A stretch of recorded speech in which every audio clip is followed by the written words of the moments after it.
Bonjour à tous, donc David Payan, je suis directeur adjoint de l'association Samuel Vincent et en cas, je dirige aussi le labo de recherche d'Osiris. Donc pour rappel, Osiris, c'est une union associative qui regroupe 4 associations qui œuvrent dans la protection de l'enfance dans le Gard. Nous avons Samuel Vincent, ANCA, Association COST et le CPESGL, Comité de protection de l'enfance et de l'adolescence du Gard et de la Lozère. Donc ces 4 associations sont unies sur des fonctions support et sur des projets, et elles ont décidé de mettre en place un laboratoire de recherche qui soutient des actions de recherche par les professionnels de ces associations-là. Alors le Midi Labo, c'est un événement, c'est le deuxième Midi Labo que nous organisons. C'est une conférence en visio qui va durer jusqu'à 13h30 à peu près, hein. Et je suis très content pour ce deuxième Midi Labo de faire la place à Martin Goyette, hein, mon ami de Montréal, professeur à l'École nationale de l'administration publique, qui dirige plusieurs projets d'envergure, projets de recherche d'envergure au Québec, sur la santé mentale des jeunes, sur l'insertion, la transition de la vie adulte, et plus spécifiquement sur le devenir des jeunes placés, avec une étude, une des plus importantes, si ce n'est la plus importante étude longitudinale sur le devenir des jeunes placés en langue française. Et il nous fait le plaisir de nous rendre visite pour ce Midi Labo en direct de Montréal, où il est 6h30 pour heure locale. Donc voilà, je le remercie d'être avec nous. Et voilà, donc il va nous présenter évidemment la recherche en cours, hein, l'étude sur le devenir des jeunes placés, hein, leur transition à la vie adulte. Il pourra nous parler évidemment aussi un petit peu du contexte du Québec, puisque une commission importante vient de rendre ses résultats sur la protection de la jeunesse au Québec, et puis faire un lien avec l'étude française évidemment qu'il connaît très bien puisqu'il y participe. Et il est en lien, son équipe et tous les chercheurs qui travaillent avec lui sont en lien avec les chercheurs français sur ces études-là. Voilà, sans plus tarder, je vous remercie une fois de plus et je vous laisse en compagnie de Martin Goyette. Alors, bonjour tout le monde. Je suis bien heureux que David m'ait invité à vous présenter quelques résultats de notre grande étude EGEP pour étude sur le devenir des jeunes placés. Je vais faire une introduction. Après ça, je vais démarrer mon PowerPoint parce que à cette heure matinale, j'ai pas d'assistant technique et puis s'il y a quelqu'un qui tente de se connecter, une fois que j'aurai commencé la présentation avec le PowerPoint, je ne verrai pas les personnes qui tentent de s'ajouter. Donc, comme David le disait, je travaille à Montréal. Je m'intéresse depuis une vingtaine d'années aux enjeux de la transition à la vie adulte des jeunes en difficulté. C'est mon domaine d'expertise, j'y ai fait ma thèse. Plus particulièrement, je m'intéresse à la sortie de placement des jeunes, où j'ai fait plusieurs recherches qualitatives au départ, en profondeur, ensuite qualitatives longitudinales, afin d'appréhender à 17 ans, à 19 ans, quels étaient les enjeux que les jeunes vivaient. Pour faire changer le système de protection de la jeunesse et améliorer les soutiens, l'ensemble des acteurs qui travaillent auprès des jeunes, que ce soit à partir de la protection de la jeunesse ou à partir des services des associations qu'on appelle les organismes communautaires, se sont unis à partir de 2006 et ont obtenu un financement très important pour mettre en place l'étude longitudinale dont je vais vous parler aujourd'hui. Le propre de cette étude-là, c'est qu'elle fait le lien entre les services que les jeunes ont reçus entre 0 et 18 ans et ce qu'il advient au sortir du placement. Et puis là, je vais démarrer mon PowerPoint.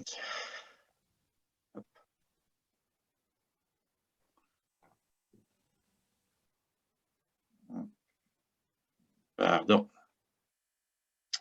Voilà.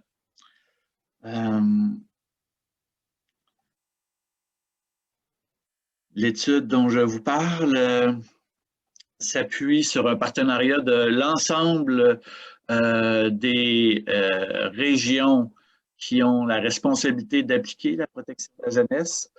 c'est-à-dire chez nous regroupés autour de 16 régions du Québec.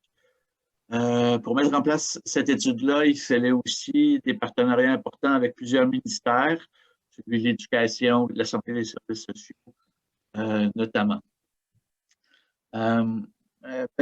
Petit cours accéléré sur le système québécois.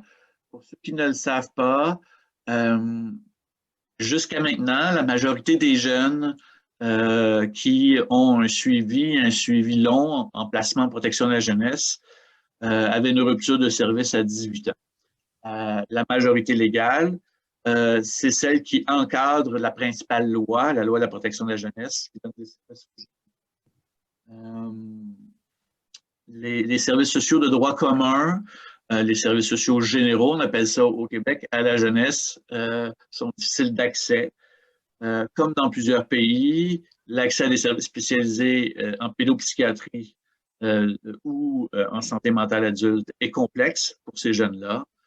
Et bien sûr, je vais vous en parler, il y a des enjeux importants notés dans la plupart des pays qui ont mis en place ces études-là, quant à l'instabilité résidentielle et à l'itinérance des jeunes. Donc, c'est dans ce contexte-là qu'on a mis en place cette recherche-ci, où on a donc tenté de comprendre les liens entre les trajectoires de placement et les parcours des jeunes. C'est une étude représentative pour l'ensemble du Québec.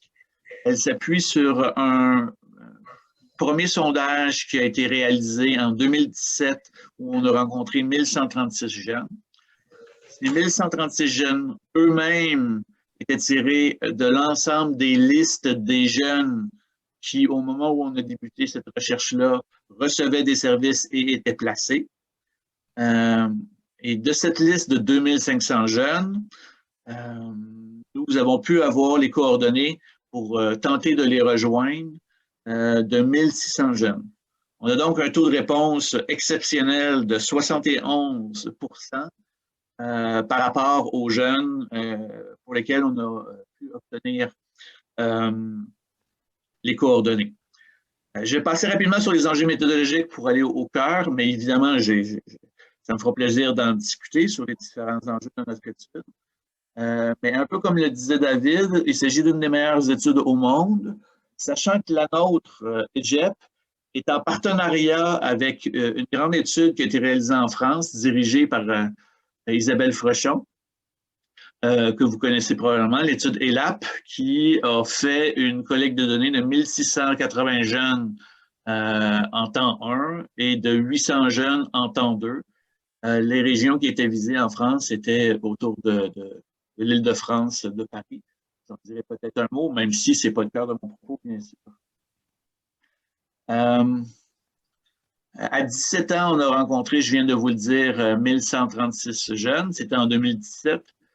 Ce dont je vais vous parler rapidement, c'est le croisement entre la situation des jeunes à 17 ans et celle à 19 ans, où on a rencontré plus de 830 jeunes pour essayer de comprendre les enjeux qu'ils vivaient.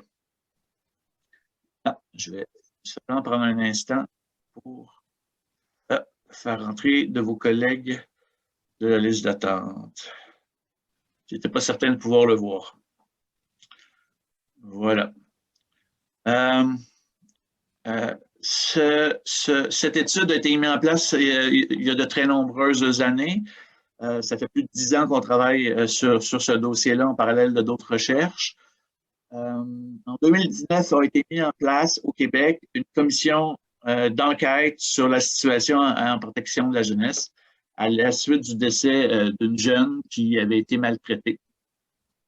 Dans le cadre de ces travaux-là, qui ont embrassé de façon très large toutes les questions d'accès aux services entre les services spécialisés de protection de la jeunesse et les services sociaux généraux, on a mis un objectif de s'intéresser au devenir des jeunes, ce qui est le propre de mes recherches. Le rapport a été publié la semaine dernière, je vous en parlerai en conclusion, mais notamment, il indique à partir de nos données de recherche qu'il faut mettre en place un filet de protection sociale autour des jeunes qui sortent de placement jusqu'à 21 ans, jusqu'à 25 ans, comme la plupart des pays anglo-saxons l'ont fait. Nos résultats montrent qu'il y a des situations inquiétantes quant à la scolarisation des jeunes, quant à l'itinérance et à l'instabilité résidentielle. Nous avons pu faire un lien très puissant entre l'instabilité des placements et les situations que vivaient les jeunes au début de l'âge adulte. Et on va parler aussi de la situation de santé mentale des jeunes et de leurs besoins d'accès aux services. Je vais y aller rapidement, mais je vais quand même essayer de parler lentement puisque je sais que ça fait longtemps que je ne suis pas allé en France et que j'ai certainement un petit accent. Mais n'hésitez pas, là, je pourrais répéter. La question de la participation des jeunes est un élément extrêmement important de notre programme de recherche. Depuis le début, en 2014, on a mis en place un comité de jeunes qui est un comité aviseur à notre recherche qui a participé à toutes les phases de la recherche. Ils ont validé les questions, ils ont donné des idées sur des dimensions de recherche qu'on a évaluées. Ils ont surtout aussi, puisqu'ils étaient des experts de la recherche avec mon équipe de recherche interne, participé à la diffusion des résultats, notamment parler de leur point de vue dans une perspective qu'on appelle de storytelling, en ouverture de la commission Laurent, qui voulait faire une place importante au témoignage des jeunes. Donc, ils ont ouvert en audience publique les témoignages de la commission Laurent et ça a eu un impact extrêmement important puisque c'est des choses qui n'étaient jamais vues, qu'on n'avait jamais vues au Québec. Je vous en reparlerai un peu plus tard à la fin. C'est important parce que pour nous, de s'appuyer sur les forces des jeunes, pas juste sur les difficultés du milieu familial, et surtout de dépasser les enjeux où on tente de transformer le comportement des jeunes. C'est un élément central des réformes qui a à venir, notamment pour les services aux adolescents. Si je fais la synthèse des différents résultats que je vais déployer rapidement, durant le placement, plus les jeunes connaissent des déplacements, c'est-à-dire des changements de milieu de vie, plus ils ont, au début de l'âge adulte, une faible scolarité. Plus les jeunes sont en centre de réadaptation, c'est-à-dire un milieu de placement extrêmement globalisant, protecteur. David, tu pourras faire la traduction, mais c'est un milieu très carcéral où, en groupe de 12 ou 15 jeunes, les jeunes sont très protégés et leur code de vie est encadré. On leur dit quand aller manger, quand aller faire les devoirs, quand aller se coucher. Ils sont donc programmés, ce qui est un lien important avec les résultats qu'on va présenter un petit peu plus tard. Donc, plus les jeunes ont passé du temps en centre de réadaptation, plus ils ont des vulnérabilités importantes au moment de la sortie de placement au début de l'âge adulte. Les jeunes qui sont à la fois suivis par la loi de la protection de la jeunesse et par la loi qui encadre la justice des mineurs au Québec sont également ceux qui ont une plus faible scolarité. C'est un petit peu contre-intuitif là, par rapport là, à la compréhension clinique que les intervenants ont en général ici au Québec. Pardon. À la sortie de placement, les jeunes ayant connu au moins un épisode d'itinérance ont un portrait de vulnérabilité plus sombre en termes de difficultés personnelles, de soutien social et d'éducation. Plus ces jeunes vont connaître des épisodes d'itinérance ou des durées prolongées d'itinérance, plus leurs difficultés risquent de s'aggraver. Et enfin, rester dans sa famille d'accueil et être entouré sont des situations protectrices, par exemple, des situations et des épisodes d'itinérance. Alors, le temps passe vite. On a pu montrer à 17 ans que pour les jeunes de notre cohorte, 17% étaient en secondaire 5, c'est-à-dire la dernière année avant de démarrer les études supérieures. En population générale, ce chiffre est de plus de 70%. Ça montre donc une sous-scolarisation très importante de ce groupe de jeunes-là qui les distingue, par exemple, des jeunes Français qui participent à la cohorte EGEP, à la cohorte ELAP, pardon. Si on prend en population générale un sous-groupe de jeunes qui provient de milieux défavorisés, tout de même, le groupe de jeunes placés de notre cohorte a plus de 32 points en sa défaveur du point de vue d'être en situation d'occupation en secondaire 5, ce qui est le cursus normal à l'école. Même si depuis 20-30 ans, nous savons en protection de la jeunesse au Québec qu'il y a un enjeu par rapport à la scolarisation, aucun système n'avait mis en place un regard systématique pour donner ce premier chiffre-là, qui est ce 17%-là. Ce 17%-là a marqué les esprits lorsqu'on l'a publié en 2018, parce qu'il montre à la fois certainement les efforts importants à mettre en place sur la question de la scolarisation, j'espère qu'on va en discuter, mais aussi comment les jeunes, même s'ils sont placés sous la protection de l'État, n'arrivent pas à recevoir des services qui leur permettent d'avancer du point de vue de la scolarisation.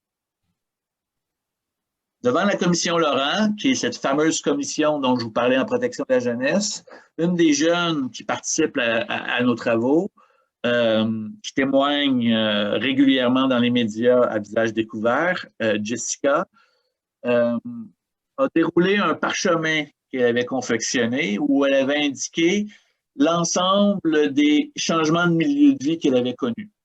Les changements de milieu de placement étaient illustrés par des grosses maisons. Lorsqu'il y avait des tentatives de réunification familiale, c'était des petites maisons. Et lorsqu'elle est témoignée devant la commission Laurent, elle a indiqué que à chaque fois qu'on la déplaçait de milieu de placement, on s'intéressait à son comportement individuel parce qu'il y a quelque chose qui n'allait pas, mais que personne n'a vu que derrière ce portrait-là, il y avait des enjeux plus globaux qui se tramaient. Alors, c'est un peu d'un point de vue global et systématique et représentatif ce qu'on a tenté de faire et qu'on a réalisé avec notre recherche. Ici, on a les résultats agglomérés de l'ensemble des jeunes de notre cohorte où on s'était intéressé à la proportion du temps qu'ils étaient placés en centre de réadaptation. En bref, plus les jeunes sont placés en centre de réadaptation dans leur histoire de placement, plus faible est la probabilité qu'ils atteignent un diplôme d'études secondaires à 18 ans. Le diplôme d'études secondaires étant le high school nord-américain, c'est l'étape terminale avant d'entrer aux études supérieures.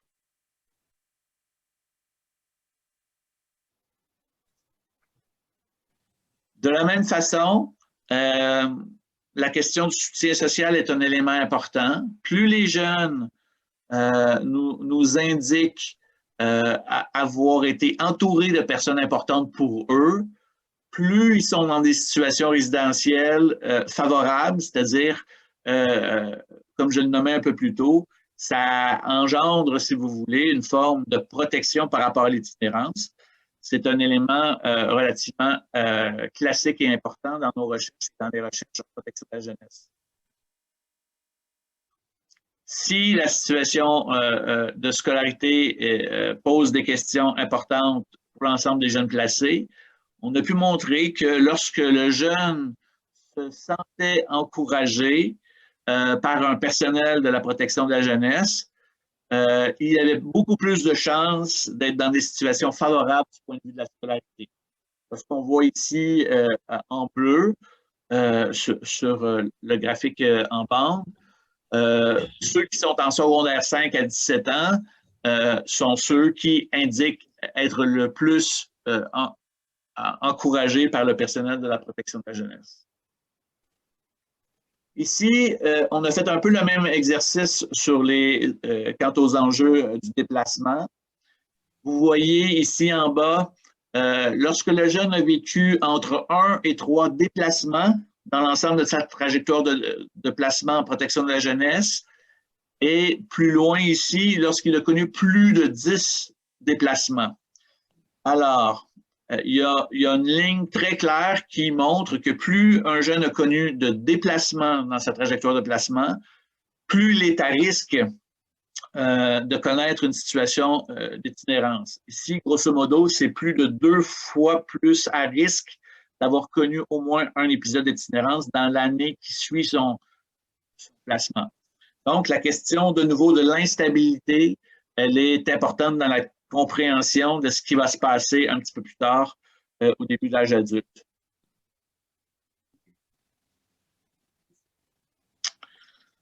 PowerPoint ne répond pas comme d'habitude. Pardon. Alors, dans les recherches sur la prévention de l'itinérance, il est clairement montré que la question de la scolarité est importante.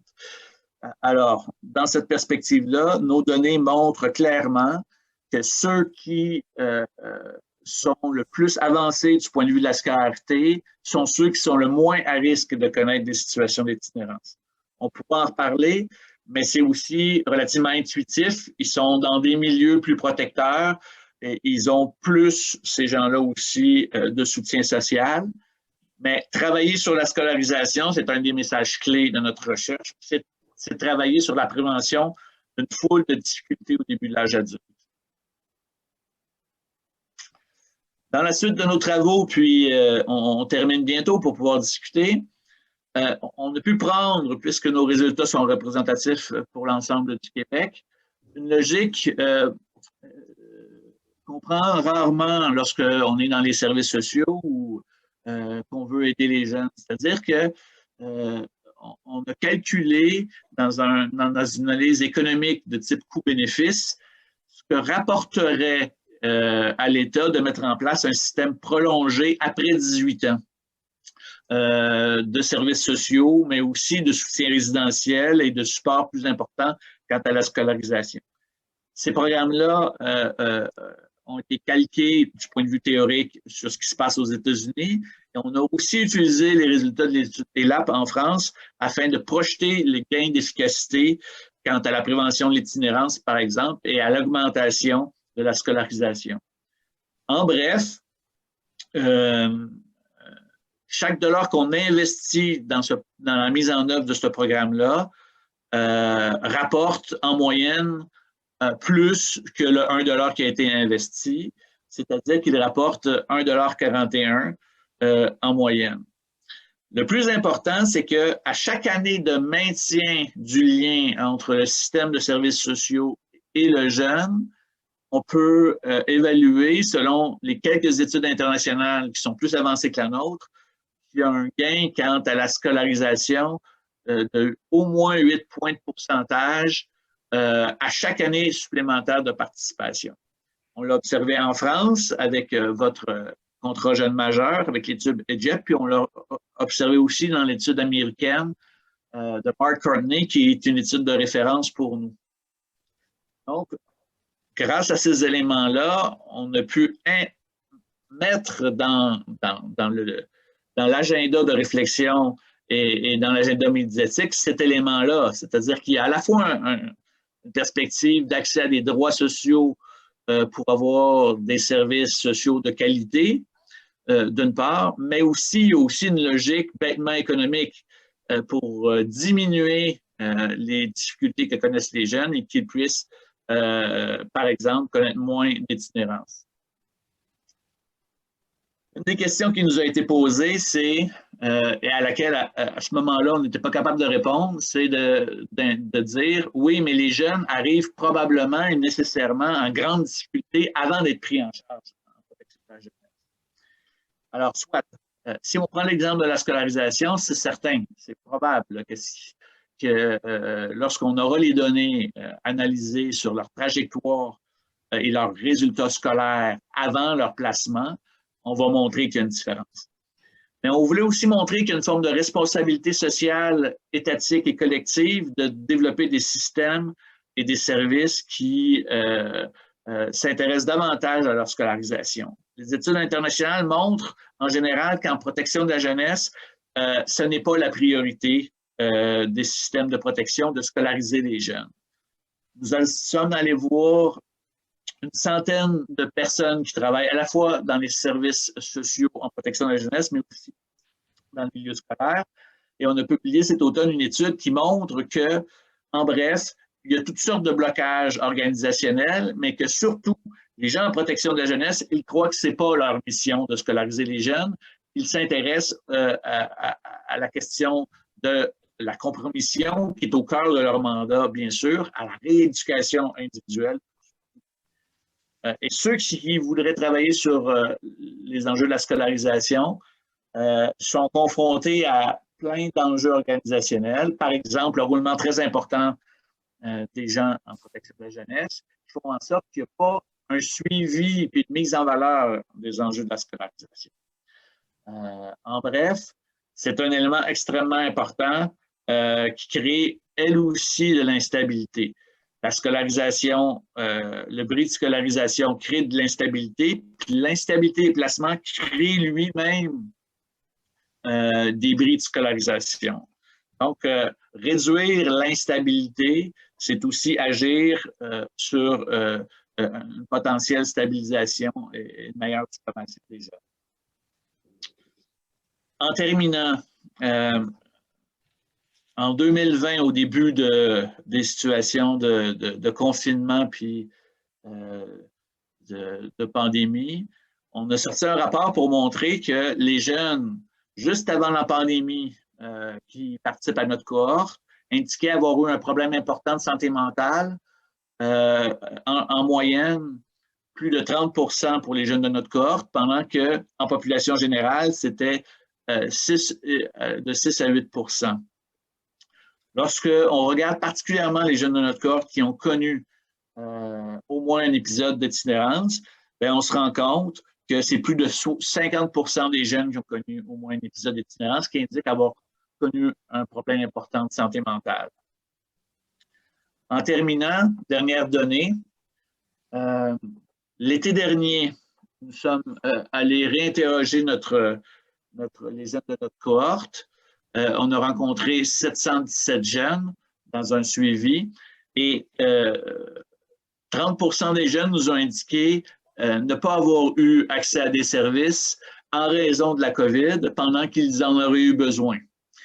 Et l'élément important, c'est que lorsqu'on analyse les jeunes qui n'ont pas eu accès aux services, ce sont ceux qui, dans les phases précédentes de notre recherche, quelques mois, par exemple, avant le confinement, ce sont ceux qui en auraient eu le plus de besoin, c'est-à-dire ceux qui ont une plus faible scolarité, ceux qui ont connu des épisodes d'itinérance et ceux qui indiquaient avoir des problèmes importants de santé mentale avant la pandémie.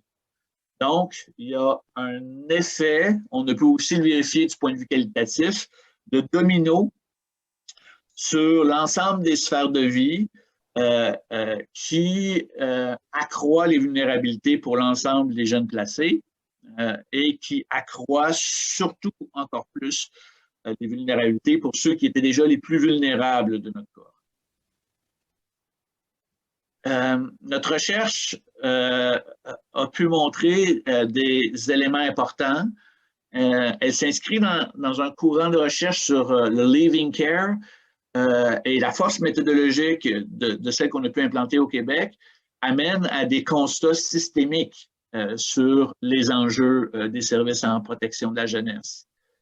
On a pu mettre en place cette étude-là grâce à l'ensemble des partenaires de la protection de la jeunesse, des ministères qui s'occupent de ça, et des organismes et des associations, par exemple, qui donnent des services pour les SDF, les jeunes SDF. Et en bref, il faut continuer à mettre en place ce type de recherche-là afin qu'on puisse améliorer les services. Parce que, de nouveau, au Québec, même si ça fait 40 ans qu'on s'inquiète de ce qui advient des jeunes au début de l'âge adulte après la protection de la jeunesse, il n'y avait aucune recherche systématique qui avait été mise en œuvre. Et puis, on était la première au Québec. On est d'ailleurs la première au Canada avec un défi aussi solide. L'autre message important, c'est que le point de vue des jeunes et leur participation est primordial et doit être intégré à toutes les phases de développement, tant dans l'intervention que dans le développement des services, dans la mise en place des recherches, dans la mise en place des formations.